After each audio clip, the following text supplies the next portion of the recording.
और भोले बाबा का भी अनुभव सुनाऊं। उनका अनुभव कितने दिन का है? बोले बीते संवत सहस 87, इस 87,000 वर्ष तक समाधि में रहे। अगर 87,000 वर्ष के बाद समाधि खोली तो बीते संवत सहस 87, अतगी समाधि शंभु अविनाशी।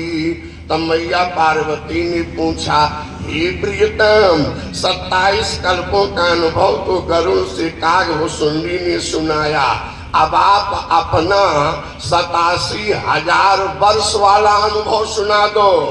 तो भोले बाबा ने भी कहा, क्या?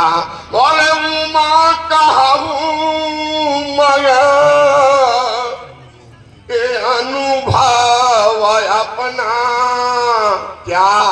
कसत हरि भजन जगत सब।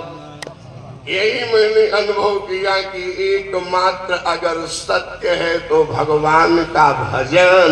इसलिए भगवान का भजन हम लोग माता और बंधुओं आप लोगों को व्यासपीठ पर बैठकर जो जबरदस्ती कहते हैं भगवान का नाम लो, भगवान का किसी भी तरीके से मन लगे तो सूत्र याद है आपको।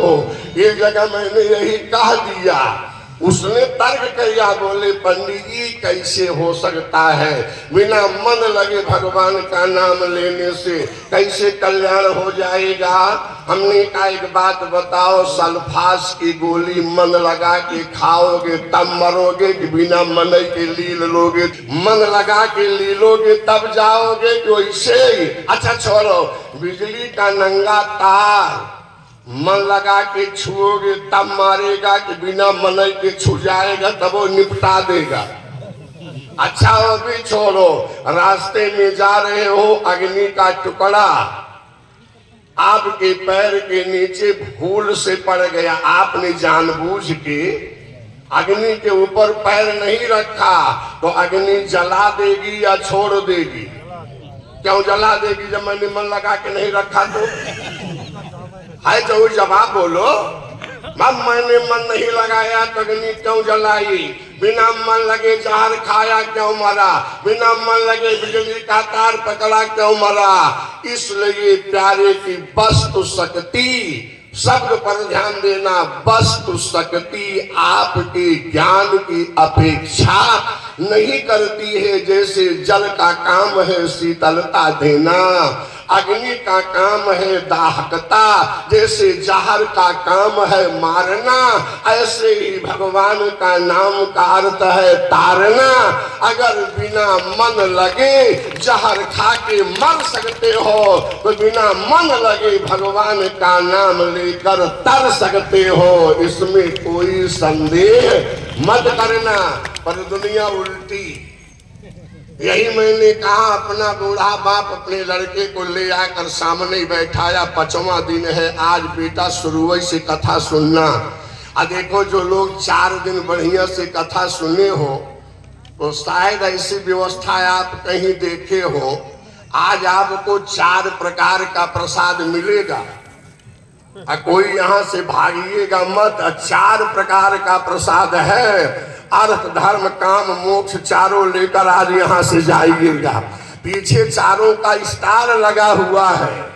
ये पहला कोरे भार का मंच है जहाँ प्रसाद जय दिन कथा सुनो तई प्रकार का श्रोताओं को अलग अलग। अच्छा क्या सुना रहा था? प्रसाद में भूल गए कि मैं कुछ कह रहा था? लड़के को ले आकर सामने आकर बैठ गया, बड़ा बिगड़ा लड़का था। कथावाचक के कान में आकर बाप ने धीरे से कहा, पंडित जी बहुत समझा बुझा के ले आया हूँ, ऐसी कथा सुनाना ये आगे बदल ही जाए। 1 घंटा पंडित जी ने कथा सुनाया, लड़का गदगद हो गया। बोले बेटा कथा से प्रभावित हो? बोले हाँ। तो कहा एक काम करो। कहा क्या? वो शराब बहुत पीता था। अब शराब पीने वाली यहाँ तो नहीं है? अच्छा नहीं है ना, हम सोचे यहाँ भरमार है। पर ध्यान से सुनिएगा, शराब बहुत पीता था। बोले शराब पीना छोड़ दो। उसने सिर हिला दिया, थोड़ा ध्यान से सुनना, बात विनोद की नहीं है बंधुओं। जो शराब मेरे जीवन को बर्बाद करती है वो एक जगह पर बिकती है, लोग लाइन लगा कर लेते हैं। और जो दूध मेरे जीवन को चलाता है वो गली गली में घूम घूम कर बेचा जाता है, पर लेने वाले कम होते हैं। तब किसी ने कहा, अरे सुरा भाया सदा तुमको, सुरा भाया सदा तुमको, सुधा पीना नहीं आया। मनुष्यता का फटा आंचल तुम्हें सीना नहीं आया। फरिश्तों की तरह से लाख तो बातें करो, लेकिन अभी तक आदमी बनकर तुम्हें जीना नहीं आया। उसने कहा शराब छोड़ दो। अब शराब पर बहुत कुछ कहना, पर इतना जरूर कहूंगा, इस शराबियों में एकता बहुत होती है। आप देखो ये बेचारे जब भी गिरेंगे तो नरिये में गिरेंगे। एक व्यक्ति तो अपने घर पर पीकर लड़खड़ाते हुए आया, गौशाला में गिर गया। गौशाला में गिरा, लड़खड़ा रहा था, तब तक उसको गाय की पूंछ पकड़ में आ गई। लगा उसी पूंछ को सहलाने, असहला के कारण, वाह पप्पू की मम्मी, रोज तो 2 चोटी गांछती थी, आज 21 चोटी गांछी हो। उसको पूछिया कि पप्पू की मम्मी की चोटी दिखाई पड़ रही है। पर याद रखिएगा, उसने कहा शराब पीना छोड़ दो। सिर हिला दिया, बोले नहीं तो पंडित जी ने सोचा छोटे दुर्गुण से शुरू करूं। तो दिन भर बीड़ी पीने का काम करता था। अच्छा शराब नहीं छोड़ सकते तो बीड़ी छोड़ दो। उसने कहा पंडित जी माफ करना, बिना इसके तो सुबह का मौसम ही नहीं बनने